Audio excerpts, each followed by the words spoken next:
नमस्कार, मी स्नेहल. मी तुम्हाला नेहमीच हेल्दी रेसिपी दाखवत असते आणि इझी रेसिपी दाखवत असते. त्याचप्रमाणे आजसुद्धा मी तुम्हाला एक इझी रेसिपी दाखवणार आहे. त्यामुळे रेसिपी शेवटपर्यंत बघा.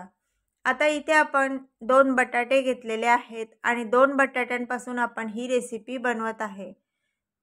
तुम्हाला जर जास्त प्रमाणात बनवायची असेल तर बटाटे जास्त घ्या. इथे आपली सकाळी सकाळी घाई असते, त्यामुळे आपण कांदा लसूण इथे काहीच वापरत नाही आहे.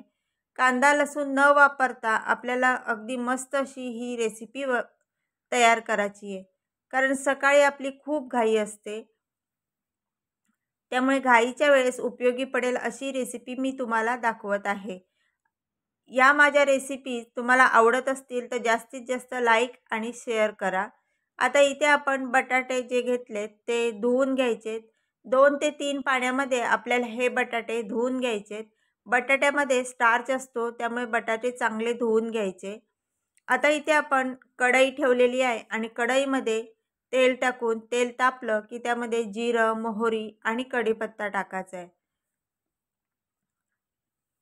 आणि जिरं मोहरी तडतडल्यावर आपण जे बटाटे कापून घेतलेत ते बटाटे इथे आपल्याला टाकून घ्यायचे, चांगले परतून घ्यायचे.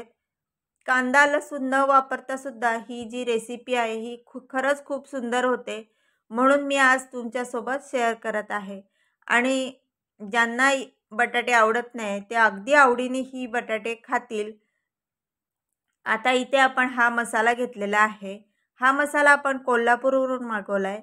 या मसाल्याचा जो नंबर आहे मी तुम्हाला डिस्क्रिप्शनमध्ये देते, त्यावर तुम्ही हा मसाला मागवू शकता.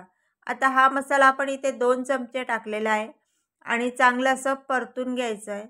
अगदी खमंग असं ही भाजी आपण टिफिनला बनवत असल्यामुळे यात आपण पाणी वापरत नाही आहे आणि अगदी 5च मिनटात आपली ही भाजी तयार होते. त्यामुळे एकदा नक्की ट्राय करून बघा आणि रेसिपी आवडली तर जास्तीत जास्त लाईक करा आणि शेअर करायला अजिबात विसरू नका. त्याचप्रमाणे तुम्ही ही रेसिपी कोणत्या गावातून शहरातून बघताय हे सुद्धा मला कमेंट करून सांगा. आता इथे आपण थोडंसं चवीनुसार मीठ टाकणार आहे आणि मस्त अशी परतून घ्यायची ही भाजी. थोडंसं झाकण ठेवायचं आणि वाफेवरतीच ही भाजी आपण शिजवून घ्यायची. अगदी मस्त अशी खूपच सुंदर लागते ही भाजी. आता याच्यावर आपली भाजी शिजलेली आहे, त्यावर आपण कोथिंबीर टाकू आणि परत एकदा ती परतून घेऊ.